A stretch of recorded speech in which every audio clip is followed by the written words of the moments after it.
ये आप लोगों का कॉस्ट है। ऑनलाइन वाले फिर से सुन लो, वापस से समझा रहा हूं। राजा मेरी बात ध्यान से सुनना, इधर देखो। हेलो, अभी तक कुछ भी नहीं सुना ना, ये सुनो। हर कंपनी को कॉस्ट रिकॉर्ड करने की जरूरत नहीं है। कॉस्ट रिकॉर्ड नहीं रखोगे तो ऑडिट करवाने की जरूरत नहीं है। सर मेरा सवाल है, ये मेरा कॉस्ट रिकॉर्ड है, कब मेंटेन करना पड़ेगा? हर किसी को बनाने की जरूरत नहीं है। सबसे पहला, अगर मैं मैन्युफैक्चरिंग कर रहा हूं या मैं कोई सर्विस प्रोवाइड कर रहा हूं, मैं मैन्युफैक्चरिंग कर रहा हूं या मैं कोई सर्विस प्रोवाइड कर रहा हूं, और अगर मैं प्रिस्क्राइब्ड कैटेगरी में आता हूं तो मेरे को ये रिकॉर्ड बनाना पड़ेगा। मैं क्या कर रहा हूं, मैन्युफैक्चरिंग या सर्विस, और अगर मैं प्रिस्क्राइब्ड हूं। सर प्रिस्क्राइब में क्या आता है? टोटल 39 लोग। कितने? 39 कैसे सर? 6 लोग रेगुलेटेड सेक्टर वाले और 33 लोग नॉन रेगुलेटेड सेक्टर वाले। वो सबको क्या करना पड़ेगा? रिकॉर्ड मेंटेन करना पड़ेगा। सिर्फ ऐसे ही नहीं, छोटे मोटे लोगों को नहीं, बड़े बड़े लोगों को। बड़े बड़े लोग मतलब जिनका ओवरऑल टर्नओवर 35 करोड़ के ऊपर है। मतलब पहला, मैं अगर मैन्युफैक्चरिंग या सर्विस सेक्टर में हूं। दूसरा, अगर मैं रेगुलेटेड या नॉन रेगुलेटेड प्रोडक्ट सर्विस या मैन्युफैक्चर करता हूं या सर्विस देता हूं, और तीसरा, मेरा ओवरऑल टर्नओवर 35 करोड़ के ऊपर है, तो मैं कॉस्ट रिकॉर्ड मेंटेन करूंगा। सर किसका मेंटेन करूंगा? अगर ये मेरा प्रिस्क्राइब्ड प्रोडक्ट है और ये प्रिस्क्राइब नहीं है, दोनों का ओवरऑल टर्नओवर मिला के देखेंगे, पर रिकॉर्ड्स तो सिर्फ इसका मेंटेन होगा, इसका मेंटेन नहीं होगा। ये क्या था? प्रिस्क्राइब। रेगुलेटेड है या नॉन रेगुलेटेड है वो छोड़ दो, ये प्रिस्क्राइब्ड है और ये प्रिस्क्राइब नहीं है, मैं ओवरऑल टर्नओवर देखूंगा। अब राजा एक बार देखो रेगुलेटेड में क्या आता है, इधर देखो। सर रेगुलेटेड में पहला, टेलीकम्युनिकेशन सर्विस। आपको पता है जियो वगैरह के प्राइसेस पे एक टैरिफ पे वो लगाते हैं रेट, कि इतना रेट लगा सकते हो, इससे ज्यादा तुम चार्ज नहीं कर सकते। पता है ना आपको? जो आपका कैप होता है on the prices of telecommunication, वो इसलिए होता है क्योंकि वो रेगुलेटेड सेक्टर है। दूसरा, जनरेशन ट्रांसमिशन ऑफ इलेक्ट्रिसिटी। तीसरा, पेट्रोलियम प्रोडक्ट्स, पेट्रोल के दाम भी रेगुलेटेड होते। चौथा, ड्रग्स। लेते हो ना आप वो पैरासिटामोल वगैरह, it's all drugs and pharmaceuticals. Fertilisers, fertilisers के प्राइस भी है। और sugar and industrial, industrial alcohol है भाई, समझे ना? इंडस्ट्रियल अल्कोहल है। बोले सर वो तो कभी भी जो रेट पे चाहे उस पे बेचता है, वो अलग, ये इंडस्ट्रियल अल्कोहल है। ये 6 चीजें रेगुलेटेड है, बात खत्म। अब नॉन रेगुलेटेड में देखो सारी चीजें आती है भैया, मशीनरी और mechanical appliances, turbo jet, arms and ammunitions and explosives. ये बेच कौन रहा है और खरीद कौन रहा है? हम तो, हमारी तो इतनी फटती है, डर डर में तो हम दिवाली के पटाखे खरीदते हैं। यहाँ पे ये लोग आर्म्स और एम्यूनिशंस की बात कर रहे हैं। आगे क्या लिखा है sir? Propellant powders, radar apparatus. जो बच्चा इंग्लिश में बोला था, अभी 2 मिनट आपके लिए फुल इंग्लिश चलेगा। देखो, radar apparatus, radio navigational aid apparatus and radio remote control apparatus, tanks and armoured fighting vehicles, port services. आगे क्या लिखा है? Aeronautical services, aeronautical services, iron and iron या आयरन एंड स्टील, रोड, अबे road and other infrastructure, rubber and allied products, coffee and tea. बस तुम लोग चला लोगे भैया, 12 में पहुंचे, 33 तक जाना है, रहने दो। हाँ पढ़े? अच्छा। Railway and tramway locomotives, cement, oats and mineral products, Oreo, हाँ, बासी मेटल, इनऑर्गेनिक केमिकल्स, जूते, edible oil, health service, education, milk powder, insecticides, plastic surgery, plastic and polymers, tyres and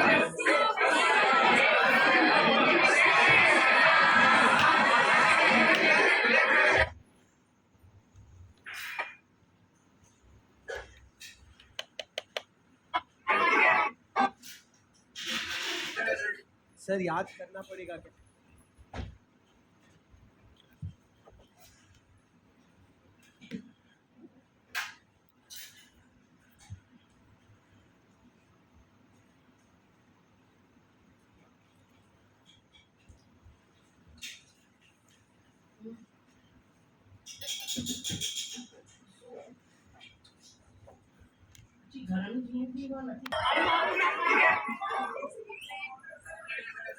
sir याद करना पड़ेगा क्या? करके दिखा, छोड़ करना पड़ेगा, कर। ये आपके नॉन, यहां पे क्या दुनिया के सारे उसको बांटा दो सेक्टर, एक रेगुलेटेड है एक नॉन रेगुलेटेड है। यहां पे क्या दुनिया नहीं, एक रेगुलेटेड रेगुलेटेड प्रिस्क्राइब कितने प्रिस्क्राइब है, उस पे कॉस्ट रिकॉर्ड्स नहीं लगेगी। सारे प्रोडक्ट्स आ गए क्या? नहीं, आए टोटल 39 प्रोडक्ट्स है, इन्होंने उसको बांटा दो सेक्टर में, एक रेगुलेटेड है एक नॉन रेगुलेटेड है, पर प्रिस्क्राइब्ड कितने हैं? सिर्फ 39। बाकी जितने भी है सारे नॉन प्रिस्क्राइब्ड है, उस पे कॉस्ट रिकॉर्ड्स नहीं लगेगा। मतलब ये सबका आपको रिकॉर्ड्स मेंटेन करना पड़ेगा सर, कि आप ये जो प्रोडक्ट बना रहे हो या सर्विसेज दे रहे हो तो उसमें आपकी कॉस्ट क्या आ रही है, ये रेगुलेटेड हो गया, नॉन रेगुलेटेड हो गया। अब राजा आपको मैं वापस बता दूं, कॉस्ट रिकॉर्ड लगता है ओवरऑल टर्नओवर, तुम बताओ, और कॉस्ट ऑडिट लगता है अगर आप रेगुलेटेड सेक्टर वाला प्रोडक्ट है, मतलब drugs, pharmaceuticals, industrial, alcohol, sugar वगैरह हो गया, तो भैया आपका ओवरऑल टर्नओवर कितने से ज्यादा और इंडिविजुअल टर्नओवर कितने से ज्यादा। सर दूसरी तरफ अगर आपका नॉन रेगुलेटेड सेक्टर है, कितना करोड़ कितना करोड़, ऊपर से बताओ, ऊपर से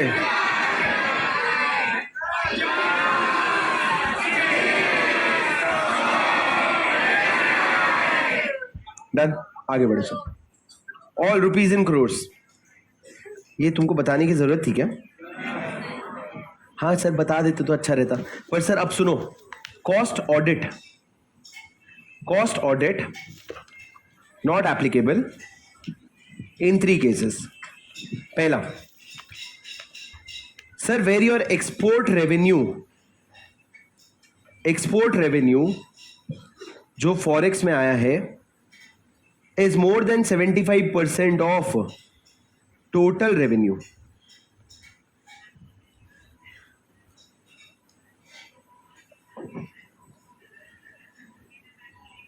मतलब सर अगर आपका टोटल रेवेन्यू मान लो 100 करोड़ का है, आपका टोटल टर्नओवर 100 करोड़ का है, पर 100 करोड़ में से 80 करोड़ तो आपको एक्सपोर्ट करके आया है, तो लॉ कहता है भाई तेरा भले ही ओवरऑल टर्नओवर करोड़ से ज्यादा है, इंडिविजुअल टर्नओवर 25 करोड़ से ज्यादा है, फिर भी तेरे को कॉस्ट ऑडिट नहीं लगेगा, क्योंकि तू एक्सपोर्ट का काम कर रहा है, तू कर बिंदास कर। 75% से ज्यादा अगर एक्सपोर्ट रेवेन्यू है जो फॉरेक्स में आया है। सर सुनो ना, जब आप माल बेचते हो इंडिया के बाहर, तो आपको या तो फॉरेक्स में पैसा मिलता है या इंडियन रुपीज में मिलता है।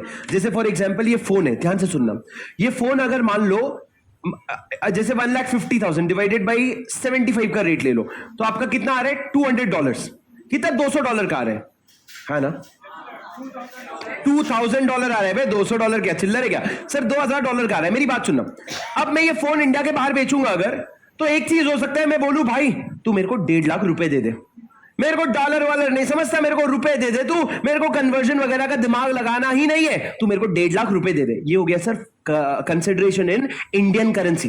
पर अगर मैंने बोला चल तू ये ले ले और मेरे को तू $2 लाख दे दे, अब वो मेरा रिस्क है। अगर $1 80 रुपया हो गया तो मेरे को ज्यादा पैसे मिल गए, $1 50 रुपया हो गया तो मेरे पैसे कम हो गए, पर मैं फॉरेक्स में ले रहा हूं कि तू मेरे को $2,000 दे दे। सर जब आप डॉलर लेते हो ना, तो होता क्या है, आप डॉलर लेते हो, डॉलर लेके जाते हो बैंक के पास।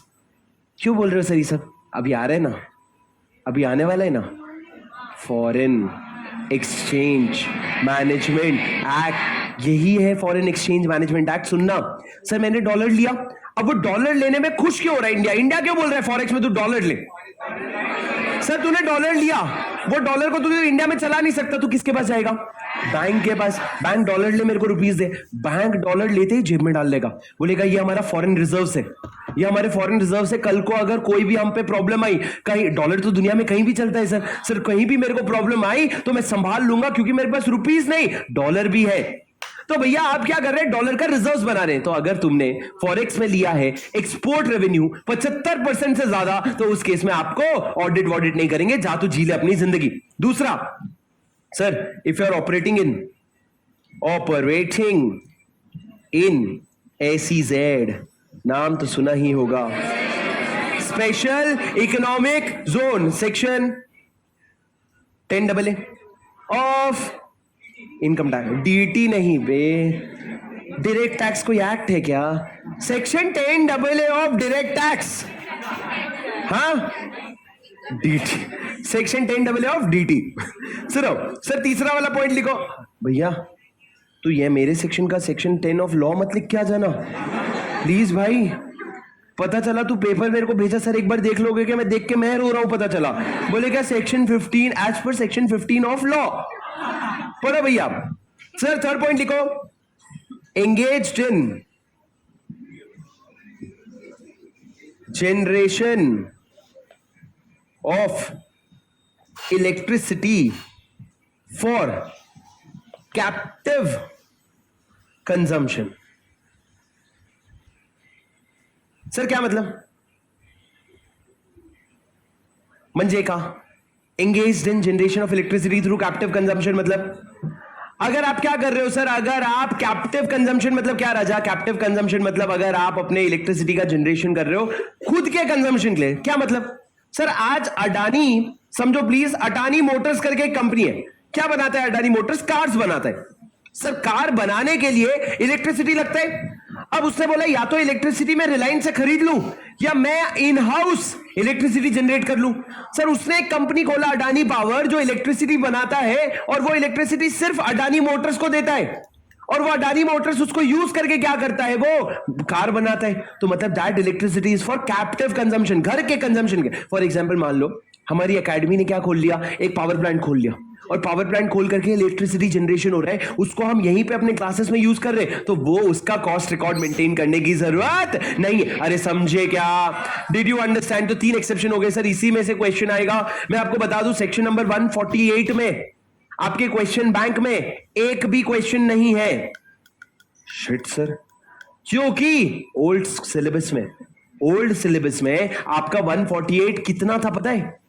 वो कंपनी जिसको गवर्नमेंट प्रिस्क्राइब करेगा उसको कॉस्ट रिकॉर्ड मेंटेन करने पड़ेंगे, और जिसको प्रिस्क्राइब करेगा उसको कॉस्ट ऑडिट मेंटेन करना पड़ेगा, फुल स्टॉप, बात खत्म। कैरी फॉरवर्ड ऑडिट, ऑडिट में होता था ब्रॉड फॉरवर्ड फुल सिलेबस, पर अब वहां पे नहीं रहा, तो यहां पे इन्होंने ये सारा लिमिट्स बढ़ा दिया, तो अब इस पे क्वेश्चंस आपको दिख सकते हैं। और मैं आपको एक बता दूं बात, 24 को जो आपका टेस्ट है ना, उसमें किसी बच्चे ने आइडिया दिया मेरे को, सर नए क्वेश्चंस हो जाएं इस बार। तो मैं आपको बता रहा हूं, जो हमारे इंटर ऑडिट में क्वेश्चंस आते थे इन चैप्टर्स के, जो हम इंटर ऑडिट में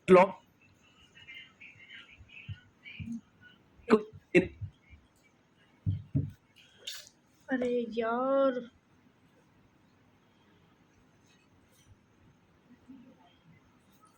अब तो सिलेबस इंटर लॉ में आ गया, तो मैं वहां से रवि सर से क्वेश्चंस लेकर के आपको नए नए क्वेश्चंस देने वाला हूं। आजमा लो अपने आप को। बस एक चीज बता दूं, कहीं भी घबराना मत। आया तो खुशी, नहीं आया पढ़ लेंगे, नहीं आया पढ़ लेंगे, पर भैया बेसिक क्वेश्चंस आएगा, डिफिकल्ट बिल्कुल भी नहीं आएगा। जितना तुमको पढ़ाया उतने में मक्खन जैसा आंसर लिख लोगे अगर प्रोविजन याद होगा तो। सर ये 3 पार्ट समझे क्या? अरे डिड यू अंडरस्टैंड? सर पहला एक्सेप्शन क्या है? अगर आपका एक्सपोर्ट रेवेन्यू कितने चली है वॉशरूम, अरे तू अलग, जो कोई और जाता है तो नहीं करता है, क्या नहीं करता है? अच्छा ठीक है, बताओ छोड़ दिया जाए? नहीं, सेक्शन पूछना पड़ेगा, नहीं तो जाके बैठना पड़ेगा। पूछ लो इजी वाला, ज्यादा जरूरी है जाना। हाँ फिर ठीक है, फिर इजी वाला पूछते हैं। 102 कोरम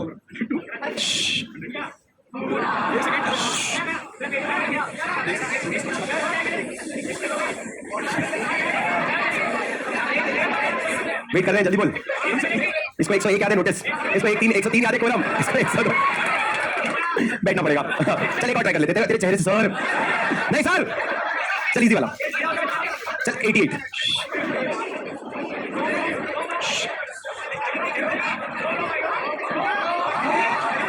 अरे वाह चल सर 3 एक्सेप्शन क्या है? सबसे पहले अगर आपका export revenue, export turnover 75% of turnover से ज्यादा है। दूसरा, अगर आप एसईजेड में एस्टैब्लिश हो रखे हो। तीसरा, अगर आप इलेक्ट्रिसिटी जनरेशन में हो फॉर कैप।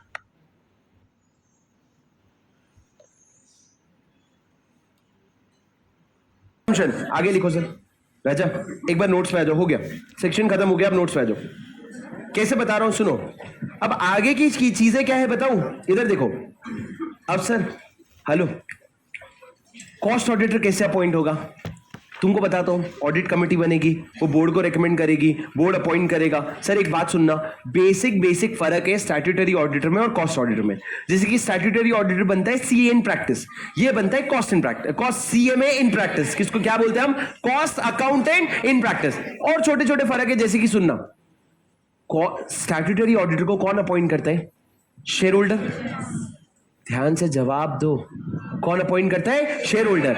कॉस्ट ऑडिटर का शेयर होल्डर से कोई लेना देना नहीं है, उसको आप रेकमेंड करता है ऑडिट कमेटी और बोर्ड अपॉइंट कर देता है। बस एक फॉर्मेलिटी के लिए शेयर होल्डर के पास ले जाता है कि भैया तुम लोग एक दफा अप्रूव कर दो, पर भैया अपॉइंट कौन करता है? Board of director. सर सुनो, दो चीज होती है, एक होता है बोर्ड ने रेकमेंड किया और शेयर होल्डर ने अप्रूव किया, दूसरा होता है बोर्ड ने खुद ने अप्रूव कर दिया और शेयर होल्डर ने रैटिफाई किया। दोनों में फर्क होता है। सर एक बात समझना, सिंपल सी बात है। मैं घर पे गया था, मेरे को टीवी लग रहा था, टीवी का थोड़ा सा कांच टूट गया था, तो मैं गया, मैंने एक टीवी खरीदा, 1 लाख रुपए का टीवी लाके लगा दिया। ये चीज होती है कि टीवी मैंने खरीदा। और फिर पापा आए, पापा घर में आए तो फिर को पापा टीवी देखे, मेरे को देखे करके चुपचाप रूम में चले गए, मतलब पापा ने रैटिफाई कर दिया। अब कोई बाहर वाला पूछेगा टीवी किसने खरीदा, तो मैंने खरीदा। पापा ने नहीं खरीदा, पापा ने क्या करा? रैटिफाई किया। पापा ने सिर्फ रैटिफाई किया, टीवी मैंने खरीदा। पर सोचो, गर्मी का मौसम, टीवी देखना है, समर वेकेशन आ गया, टीवी छोटा सा था, मैं पापा के पास गया, पापा को मैंने बोला टीवी दिला दो। पापा ने आंखें बड़ी कर ली, मेरी फट गई। मैंने बोला क्या छोटा हो गया मैं अभी? हाँ अभी मैं टीवी ले सकता हूं खुद से। मैं चला गया दुकान में और मैंने बोला पापा,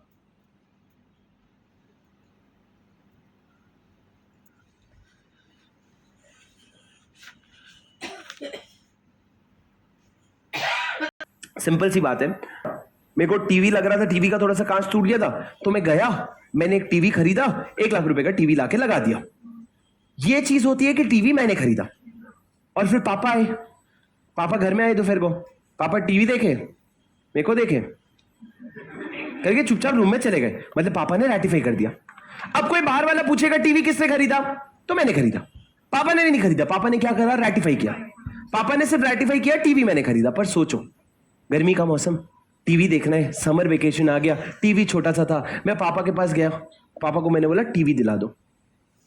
पापा ने आंखें बड़ी कर ली, मेरी फट गई।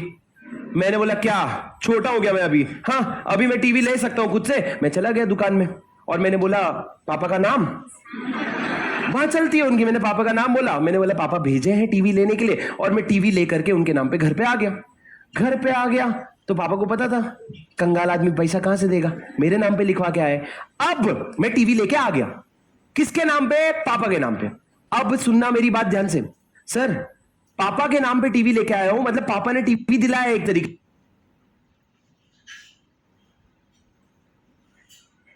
दुकान वाला आया, अरे सर वो पैसा, बोले कौन सा पैसा? बोले 1 लाख रुपया। कौन सा 1 लाख रुपया? तो उनको बताया गया आपका बेटा आया था, टीवी लेके गया। तो बोले इसके सामने क्या बेइज्जत करूं, अब तो सीए हो गया है, डांटूंगा, अच्छा नहीं लगेगा करके उन्होंने 1 लाख का पेमेंट कर दिया। सर ये क्या है? ये एक्चुअल में टीवी किसने खरीदा? मैंने कि पापा ने? एक्चुअल में ये टीवी पापा ने खरीदा है, मैंने नहीं खरीदा है। इसमें रैटिफिकेशन का कोई भी रोल नहीं है। तो तुम ये समझो, जब बोर्ड रेकमेंड करता है और शेयर होल्डर अप्रूव करते हैं तो कहते हैं it is appointed by the share holder. पर जब बोर्ड अपॉइंट कर देता है और आपसे सिर्फ रैटिफाई करवाता है ना, तो वो एक फॉर्मेलिटी है। ये कभी भी मत सोचना शेयर होल्डर ने रैटिफाई किया मतलब शेयर होल्डर ने अपॉइंट किया, ना जी ना, शेयर होल्डर ने बस रैटिफाई किया है। सर ये फर्क आपके बहुत काम आएगा, क्योंकि आपको ना एमसीक्यूज में इस तरीके से सवाल आते हैं, shall be appointed, cost auditor shall be appointed by, option में लिखा रहेगा शेयर होल्डर, तो तुम सोचोगे अपॉइंट तो बोर्ड करते हैं, रैटिफाई शेयर होल्डर करते हैं। इतनी क्लैरिटी से एग्जाम में नहीं याद आएगा, तो तब आपको समझ आना चाहिए अपॉइंटमेंट और रैटिफिकेशन का फर्क। अपॉइंट तो कौन करता है? Board of director. अब सर कितने दिन में अपॉइंट करेगा, क्या फॉर्म भेजेगा, वो सारी बेसिक चीजें लिखी हुई है, आपके नोट्स में आ जाओ प्लीज। सर नोट्स में आ जाओ, पेज नंबर 10.16।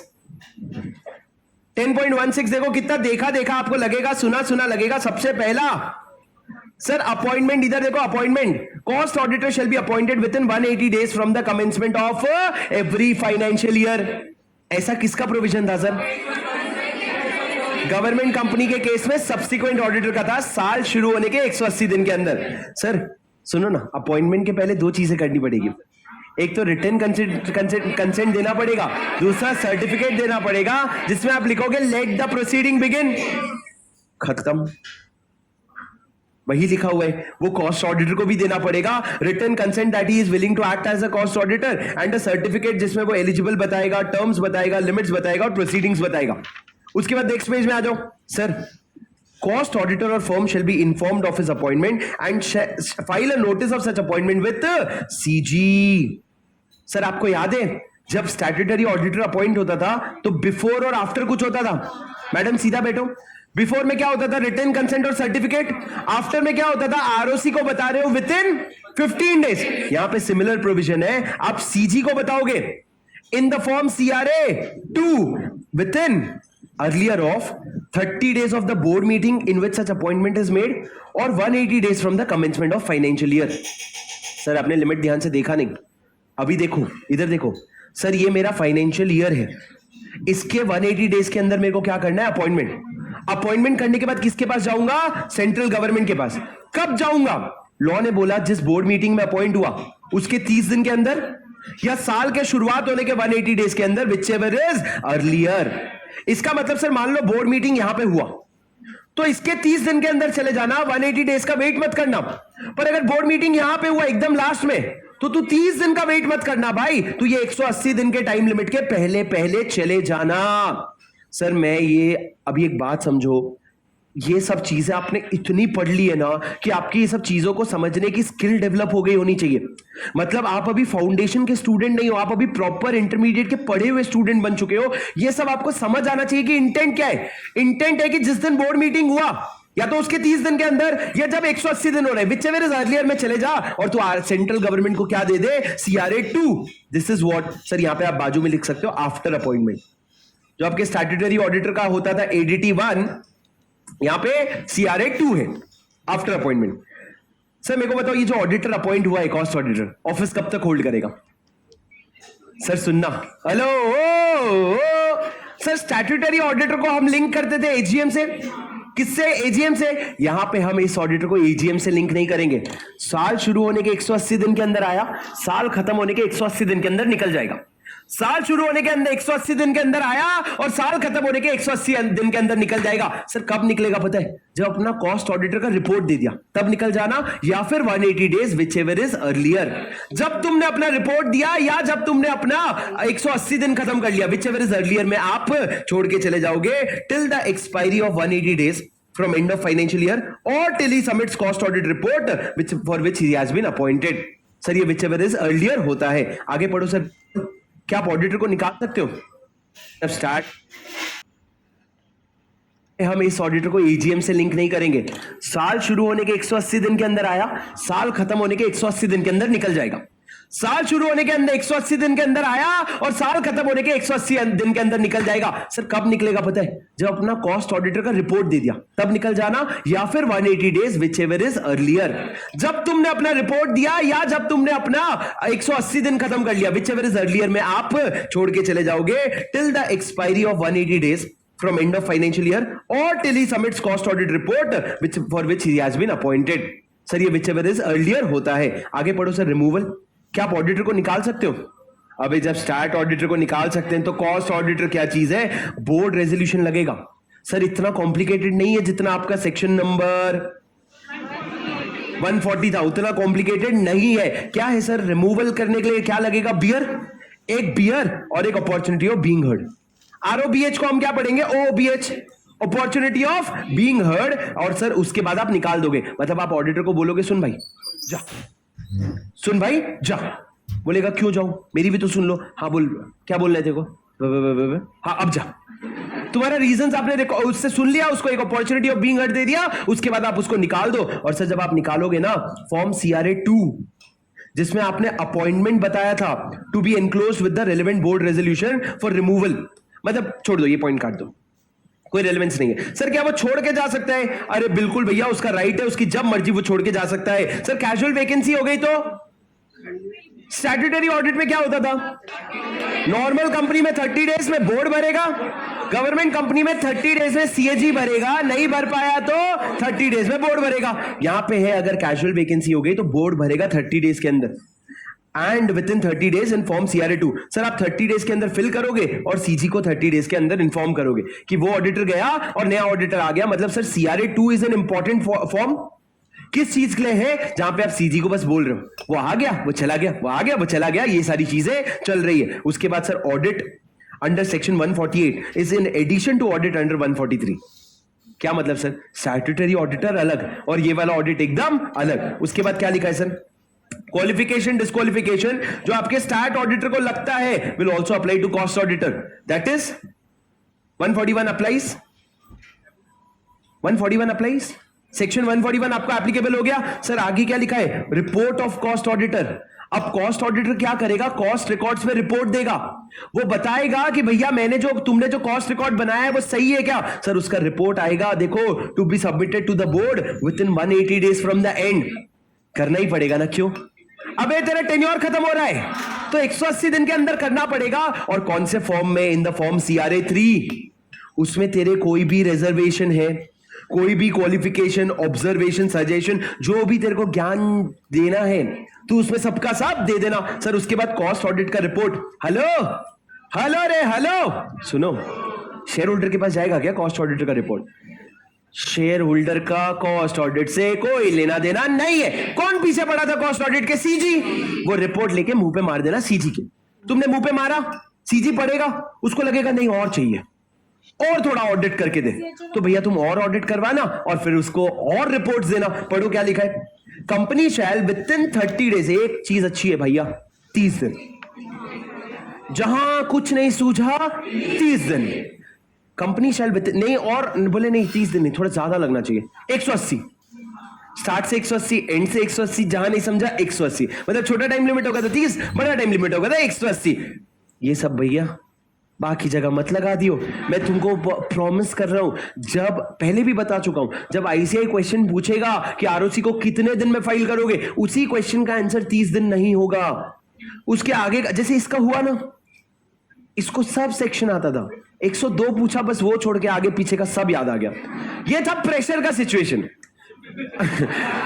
ये अलग प्रेशर था, पर आपको एग्जाम में मेंटल प्रेशर होता है, तो प्रेशर में ऐसा ही होता है, जो पूछा है वो छोड़ के सब बता दूंगा। मैं आपको बता रहा हूं 101 भी पूछता ना, इसको 100 याद आता और 102 याद आता, 101 नहीं याद आता। ठीक है सर, पढ़ो क्या लिखा है?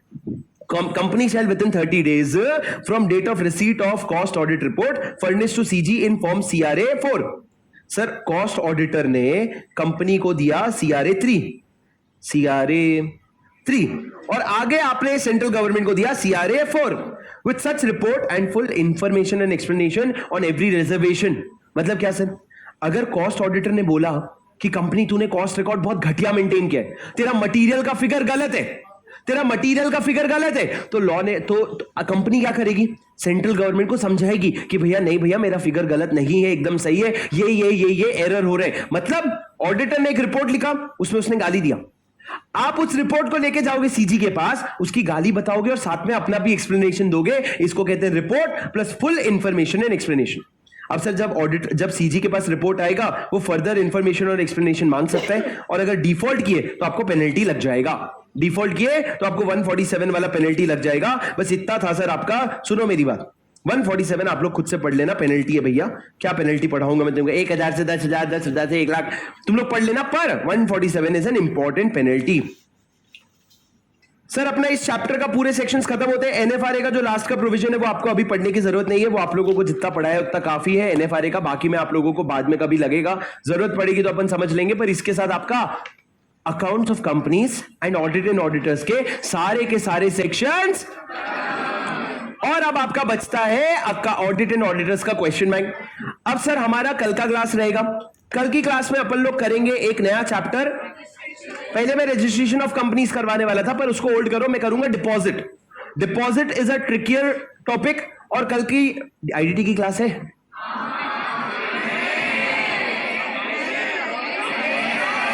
एक सेकेंड, अकाउंट्स की है? अच्छा मतलब सच बोलते हो क्या तुम लोग? ठीक है, तो आपकी IDT की क्लास है, तो इसकी तुरंत बाद मेरी लॉ की क्लास रहेगी। मैं सबसे कोशिश करूंगा ये पूछने का कि सर अगर 10:30 बजे तक छोड़ दे तो हम 11:15 से शुरू करके आराम से 3 बजे तक खत्म कर सकते हैं। मैं 3 बोल गया क्या? सॉरी, 3 बजे तक खत्म कर सकते हैं। तुम्हारा अकाउंट्स है? हाँ, तो कौन बोला था इधर नाचने के लिए? हाँ, शुरू से काउंसलिंग में बैठ करके वन अकेडमी कर रहे थे, क्यों? इसीलिए ना। हाँ, कल करना वीकेंड। अरे बैकलॉग अभी बात हुई थी ना। चलो गाइस ये रिकॉर्डिंग खत्म करते हैं, सेशन यहीं पे एंड करते हैं, क्लास खत्म करके मैं बात करूंगा आपसे, रिकॉर्डिंग यहां पे खत्म करते हैं। बाय मेरे बच्चों, बाय।